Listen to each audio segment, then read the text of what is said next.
Operation Sindoor வெற்றியை கொண்டாடும் வகையில் இந்திய ராணுவ வீரர்களுக்கு மரியாதை செலுத்தும் விதமாகவும் சேலத்தில் பாரதிய ஜனதா கட்சி சார்பில் நடைபெற்ற பேரணியில் மாணவிகள் உள்ளிட்ட ஏராளமானோர் பங்கேற்றனர். விவரங்களை தருகிறார் செய்தியாளர் ரமேஷ். வணக்கம், விவரங்களை சொல்லலாம். வணக்கம். ஆபரேஷன் சிந்தூர் வெற்றியை முன்னிட்டு சேலத்தில் இன்று காலை பாரதிய ஜனதா கட்சியினர் மற்றும் பொதுமக்கள் பேரணி நடத்தினர். இதில் திரளான பொதுமக்கள் மற்றும் மாணவர்கள் கலந்து கொண்டு உள்ளனர்.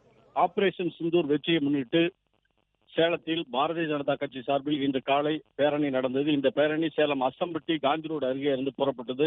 இதற்கு சேலம் மாநகர மாவட்ட பாரதிய ஜனதா கட்சி தலைவர் சசிகுமார் தலைமை வைத்தார். பின்னர் இந்த பேரணி முன்பாக முன்னாள் ராணுவ வீரர்கள் மற்றும் தியாகிகள், பொதுமக்கள் தேசிய கொடியை பிடித்தபடி ஊர்வலமாக சென்றனர். இதில் பல்வேறு பள்ளி, கல்லூரி மாணவர்கள் கலந்து கொண்டனர். அஸ்தம்பட்டி காந்தி ரோடு அருகே இருந்த புறப்பட்ட பேரணி குமாரசாமிப்பட்டி அரசு கலைக்கல்லூரி, முள்ளுவாடி ரயில்வே கேட், மேம்பாலம் மற்றும் உள்ளிட்ட பல்வேறு பகுதி வழியே சென்று கோட்டை மைதானத்தை அடைந்தது. இதில் கலந்து கொண்ட அனைவரும் இந்திய ராணுவம் வாழ்க என்பது போன்ற கோஷங்களை முழங்கினர்.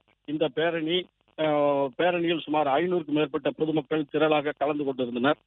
இந்த பேரணியொட்டி பலத்த போலீஸ் பாதுகாப்பு போடப்பட்டிருந்தது.